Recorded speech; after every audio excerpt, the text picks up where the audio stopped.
എപ്പോഴും നന്നായിട്ട് ക്ഷീണം തോന്നുന്നവരാണോ നിങ്ങള്? അതായത് രാവിലെ എഴുന്നേറ്റ് വരുന്ന സമയത്ത് ഫ്രഷ് ആയിട്ട് ഫീൽ ചെയ്യുന്നില്ല. എന്തെങ്കിലും ചെറിയ കാര്യങ്ങൾ ചെയ്യുമ്പോൾ തന്നെ ഫുള്ള് എനർജി നന്നായിട്ട് പോയതുപോലെ എന്നൊക്കെ തോന്നുന്നവരാണെങ്കിൽ പലരും വിചാരിച്ചിരിക്കുന്നത് ഇത് പ്രായമാകുന്ന സമയത്ത് പൊതുവെ കണ്ടുവരുന്നതാണ്. അല്ലെങ്കിൽ എന്തെങ്കിലും കൂടുതലായിട്ട് വർക്ക് ചെയ്തു, വർക്ക് പ്രഷർ കൂടിയിട്ട് അങ്ങനെ വരുന്നതാണെന്ന് വിചാരിച്ച് തള്ളിക്കളയുന്നവരുണ്ട്. പക്ഷേ ഇതുകൊണ്ട് മാത്രമല്ല നിങ്ങൾക്കൊരു ക്ഷീണം വരുന്നത് കേട്ടോ.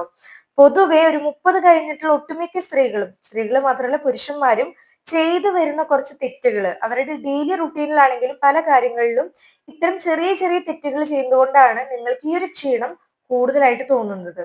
അപ്പൊ ഇന്നത്തെ ഒരു വീഡിയോയിൽ ഞാൻ കോമൺ ആയിട്ട് നിങ്ങൾ ഇത്തരത്തിൽ ചെയ്തു വരുന്ന തെറ്റുകൾ എന്തൊക്കെയാണ്, അതുപോലെ അതിനുള്ള സൊല്യൂഷൻസും ഞാൻ ഈ ഒരു വീഡിയോയിൽ പറയുന്നുണ്ട്. അപ്പൊ നിങ്ങൾ ഈ വീഡിയോ മുഴുവൻ കേട്ടതിന് ശേഷം നിങ്ങൾ നോക്കുക, നിങ്ങളുടെ ഭാഗത്തുനിന്ന് ഇത്തരത്തിൽ എന്ത് തെറ്റാണ് ഉണ്ടാകുന്നത് നോക്കുക. അതിനനുസരിച്ച് ആ കാര്യങ്ങൾ മാറ്റിവെച്ച് പ്രോപ്പർ ആയിട്ട് നിങ്ങളുടെ ലൈഫ് സ്റ്റൈൽ മുന്നോട്ട് കൊണ്ടുവരാൻ കൂടി നോക്കുക. സോ നമസ്കാരം, ഞാൻ doctor Anjali, M N Ayurveda consultant working with Ayush Shakti in Mumbai. ഒന്നാമത്തെ ഒരു കാരണം നോക്കുകയാണെങ്കിൽ സൈലന്റ് ആയിട്ടുള്ള ന്യൂട്രീഷൻ ഡ്രെയിൻ. അതായത് നിങ്ങളിപ്പോ ഹെൽത്തി ആയിട്ട് ഭക്ഷണം കഴിക്കുന്ന ഒരു വ്യക്തിയാണെന്ന് വിചാരിക്കുക. പക്ഷെ എന്നിട്ടും നിങ്ങൾക്ക് കുറച്ച് കഴിയുമ്പോൾ ഒരു എനർജി ലൂസ്, അതായത് എനർജി ഇല്ലാത്ത പോലെ ഫീൽ ചെയ്യും. ഇതെന്തുകൊണ്ടാണ് ഉണ്ടാകുന്നത്? നിങ്ങൾ കഴിക്കുന്ന ഭക്ഷണത്തിലത്തെ മൈക്രോ ന്യൂട്രിയൻസ് ശരീരത്തിൽ ആഗിരണം ചെയ്യാത്തതാണ് മെയിൻ ആയിട്ടുള്ള ഒരു കാരണം. ഇത് എന്തുകൊണ്ടാണ് ആഗിരണം ചെയ്യാത്തത്? ഒന്നാമത്തെ ഒരു കാര്യം, ഇപ്പൊ നിങ്ങൾക്ക് എന്തെങ്കിലും ദഹന സംബന്ധമായിട്ടുള്ള പ്രശ്നങ്ങൾ ഫേസ് ചെയ്യുന്നവരാണെങ്കിൽ ശരീരത്തിൽ ഭക്ഷണം ശരിക്കും ദഹിക്കാതെ ഇങ്ങനെ ശരീരത്തിലത്തെ ന്യൂട്രിയൻസ് അബ്സോർബ് ചെയ്യില്ല.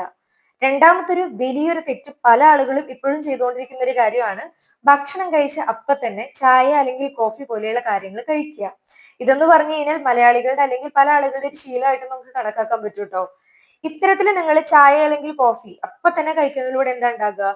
നമ്മൾ കഴിക്കുന്ന ഭക്ഷണത്തില് ധാരാളം iron, vitamin B12, vitamin D, അതുപോലെയുള്ള ധാരാളം മിനറൽസും വൈറ്റമിൻസും അടങ്ങിയിട്ടുണ്ടല്ലേ.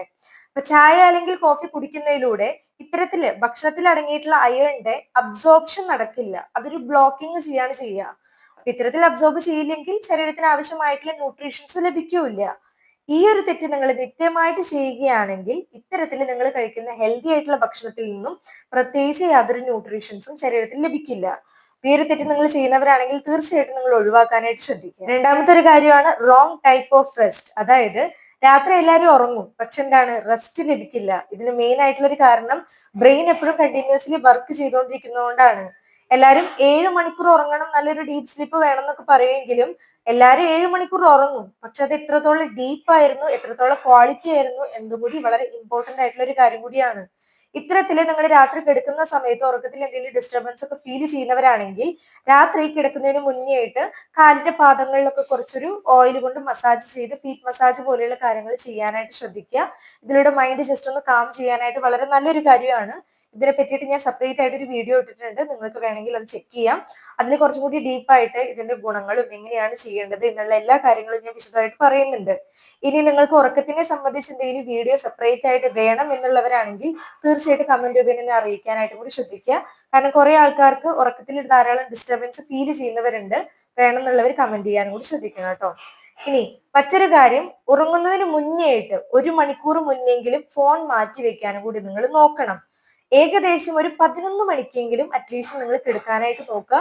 അറ്റ്ലീസ്റ്റ് നിങ്ങൾ ട്രൈ എങ്കിലും ചെയ്യുക. വീട്ടമ്മമാരൊക്കെ ആണെങ്കിൽ കുറെ ജോലിയൊക്കെ ഉണ്ടാകും, പക്ഷെ ഒരു 11 മണിക്കെങ്കിലും ഉറങ്ങാനായിട്ട് നോക്കുക. രാവിലെ നിങ്ങൾ നേരത്തെ എണീക്കാനും കൂടി ശ്രദ്ധിക്കുക. അടുത്തൊരു കാരണമാണ് 30 കഴിഞ്ഞിട്ടുള്ള സ്ത്രീകളില് ഹോർമോൺസിന്റെ ചേഞ്ചസ് പെട്ടെന്ന് ശരീരത്തിൽ ഉണ്ടാകും. അതായത് തൈറോയ്ഡ് ഹോർമോൺ, ഈസ്ട്രജൻ ഫ്ലക്ച്വേഷൻ പോലുള്ള കാര്യങ്ങളൊക്കെ. അപ്പൊ ഈ കാര്യങ്ങൾ ശരീരത്തിൽ നടക്കുന്നതുകൊണ്ട് തന്നെ പ്രത്യേകിച്ച് ഒരു കാരണമൊന്നും ഉണ്ടാവില്ല, പെട്ടെന്ന് നമുക്കൊരു ക്ഷീണം പോലെ തോന്നുക, മോട്ടിവേഷൻ നന്നായിട്ട് കുറഞ്ഞു വരിക, അല്ലെങ്കിൽ വെയിറ്റ് നന്നായിട്ട് കൂടി വരിക, ഇത്തരത്തിലുള്ള കാര്യങ്ങളൊക്കെ പെട്ടെന്ന് ഉണ്ടാകാനുള്ള സാധ്യത കുറച്ചും കൂടി കൂടുതലാണ്. അപ്പോ നിങ്ങൾ എന്നും പറ്റുവാണെങ്കിൽ ഒരു 10 മിനിറ്റ് ഇളം വെയിൽ നന്നായിട്ട് കൊള്ളാനായിട്ട് ശ്രദ്ധിക്കുക. ഇത് നമ്മുടെ ശരീരത്തിലെ വൈറ്റമിൻ D മാനേജ് ചെയ്യാനും അതുപോലെ ഹോർമോൺസിനെ മാനേജ് ചെയ്യാനും നല്ലൊരു കാര്യം കൂടിയാണ്. എന്നും എക്സസൈസ് പോലെയുള്ള കാര്യങ്ങൾ, പറ്റുമെങ്കിൽ യോഗ പോലെയുള്ള കാര്യങ്ങൾ, പ്രാണായാമം പോലെയുള്ള കാര്യങ്ങളും കൂടി ചെയ്ത് മെയിൻറ്റെയിൻ ചെയ്യാനും കൂടി ശ്രദ്ധിക്കണം.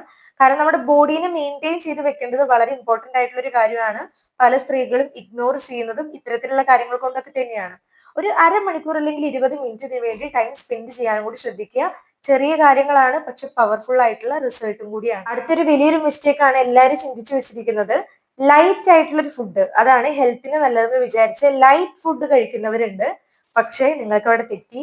ബാലൻസ്ഡ് ആയിട്ടുള്ള ഫുഡാണ് ഹെൽത്തിന് നല്ലത്. എക്സാമ്പിൾ പറയുകയാണെങ്കിൽ ചില ആൾക്കാരുണ്ടല്ലോ ബ്രേക്ക്ഫാസ്റ്റില് ചായ, ബിസ്ക്കറ്റ്, റസ്ക്, മാഗി, അതുപോലെ തന്നെ പല ആൾക്കാരും നമ്മളെല്ലാവരും കഴിക്കുന്ന സ്റ്റേപ്പിൾ ഫുഡാണ് ദോശ, ഇഡ്ലി, അപ്പം, പുട്ട്, ഈ പറയുന്ന കാര്യങ്ങളൊക്കെ.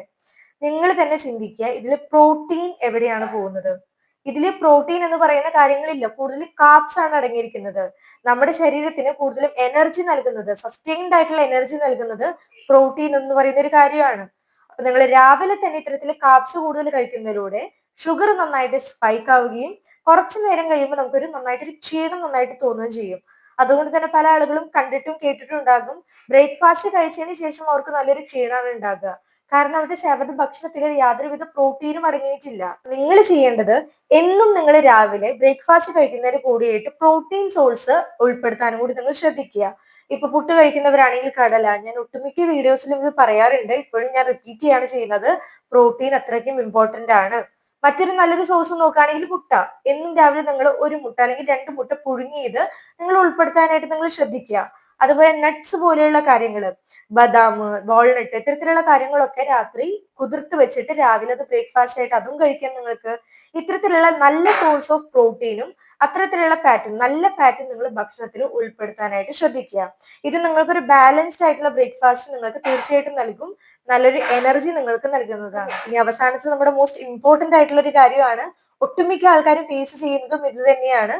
ഫിസിക്കൽ ആയിട്ടുള്ള ടയർഡ്നെസ് അല്ല, മെന്റൽ ടയർഡ്നെസ്. അതായത് ഫാമിലിനെ കുറിച്ചുള്ള ടെൻഷൻ, ഫ്യൂച്ചറിനെ പറ്റിയിട്ടുള്ള കാര്യങ്ങൾ, ഓവർ തിങ്കിങ്, ഈ പറയുന്ന കാര്യങ്ങൾ നിങ്ങൾ എന്നും ഇതിനെ പറ്റി ടെൻഷൻ അടിച്ചുകൊണ്ടിരിക്കുകയാണെങ്കിൽ പതുക്കെ പതുക്കെ നിങ്ങളുടെ എനർജീനെ അത് ഡ്രെയിൻ ചെയ്യുക, അതായത് കുറച്ചുകൊണ്ടിരിക്കുകയാണ് ചെയ്യുന്നത്. സി, പ്രശ്നങ്ങൾ എല്ലാവരുടെ ലൈഫിലും ഉണ്ട്, നമുക്കത് ഫേസ് ചെയ്തേ പറ്റി, വേറെ ഒരു സൊല്യൂഷൻ ഇല്ല, നമ്മൾ തന്നെ ഫേസ് ചെയ്യണം. പക്ഷെ അത് ഫേസ് ചെയ്യുന്നതിനായിട്ട് നമ്മുടെ മൈൻഡും നമ്മുടെ ശരീരം നമ്മുടെ കൂടെ നിൽക്കുക തന്നെ വേണം. സോ അതുകൊണ്ട് നിങ്ങൾ പ്രശ്നങ്ങൾ ഉണ്ടെങ്കിലും അറ്റ്ലീസ്റ്റ് നിങ്ങൾ ദിവസത്തിൽ ഒരു 10 മിനിറ്റ് നിങ്ങൾക്കായിട്ട് നിങ്ങൾ കൊടുക്കുക, നിങ്ങളുടെ മനസ്സിന് നിങ്ങളുടെ ശരീരത്തിനായിട്ട് കൊടുക്കുക. ഒരു 10 മിനിറ്റ് മെഡിറ്റേഷൻ പോലെയുള്ള കാര്യങ്ങൾ തീർച്ചയായിട്ടും നിങ്ങൾ ചെയ്യാനായിട്ട് ശ്രദ്ധിക്കണം. ആ സമയത്ത് നോ ഫോൺ, നോ ടോക്കിംഗ്, ബ്രീത്തിങ്ങിൽ മാത്രം നിങ്ങൾ ഫോക്കസ് ചെയ്യുക. ആദ്യത്തെ കുറച്ച് മാസങ്ങളിൽ നിങ്ങൾക്ക് ഒന്നും തന്നെ ചെയ്തൊന്നും പറ്റില്ല, 10 മിനിറ്റ് വരെ നിങ്ങൾക്ക് ഇരിക്കാൻ പോലും പറ്റില്ല. പക്ഷെ പ്രാക്ടീസ് ചെയ്ത് പതുക്കെ നിങ്ങളുടെ മൈൻഡിനെ ഫോക്കസ് ചെയ്ത് കൊണ്ടുവരാനായിട്ട് നോക്കുക. നല്ലൊരു ചേഞ്ച് നിങ്ങൾക്ക് തീർച്ചയായിട്ടും കാണാനായിട്ട് പറ്റും. സോ എല്ലാവരും ഇതും കൂടി ട്രൈ ചെയ്യാനായിട്ടും കൂടി ശ്രദ്ധിക്കുക. ശരീരത്തിൽ എനർജി ഇല്ലാത്തത് നോർമൽ ആയിട്ടുള്ള ഒരു കാര്യം മാത്രമല്ല, ശരീരം നിങ്ങൾക്ക് കുറച്ച് സിഗ്നൽസ് തരികയാണ്. അപ്പൊ നിങ്ങൾ നോക്കുക, ഈ പറയുന്ന 5 കാരണങ്ങളിൽ നിങ്ങൾ ഏതാണ് തെറ്റ് ചെയ്യുന്നതെന്ന് നിങ്ങൾ മനസ്സിലാക്കുക. ആ കാര്യങ്ങൾ ഫിക്സ് ചെയ്ത് ബോഡീനെ നോർമൽ ആക്കി കൊണ്ടുവരാനും കൂടി നിങ്ങൾ ശ്രദ്ധിക്കുക. വീഡിയോ എല്ലാവർക്കും ഇൻഫോർമേറ്റീവ് ആയെന്ന് വിചാരിക്കുകയാണ്. നിങ്ങൾ തീർച്ചയായിട്ടും കമന്റ് ചെയ്യുക, നിങ്ങൾക്ക് ഈ പറഞ്ഞ കാര്യങ്ങളിൽ ഏതാണ് നിങ്ങൾക്ക് റിലേറ്റഡ് ആയിട്ടുള്ളത് വെച്ചാൽ തീർച്ചയായിട്ടും കമന്റ് ചെയ്യുക. വീഡിയോ എല്ലാവർക്കും ഇഷ്ടമായെങ്കിൽ തീർച്ചയായിട്ടും ലൈക്ക് ചെയ്യണം. ചാനലിൽ പുതിയ കാര്യങ്ങൾ ഉണ്ടെങ്കിൽ സബ്സ്ക്രൈബ് ചെയ്ത് സപ്പോർട്ട് ചെയ്യാനും കൂടി മറക്കരുത്. എല്ലാവരിലേക്കും ഈ ഒരു വീഡിയോ ഷെയർ ചെയ്ത് കൊടുക്കാനും കൂടി ശ്രദ്ധിക്കുക. സോ മറ്റൊരു വീഡിയോയിൽ വീണ്ടും കാണുന്നത് വരെ നന്ദി, നമസ്കാരം.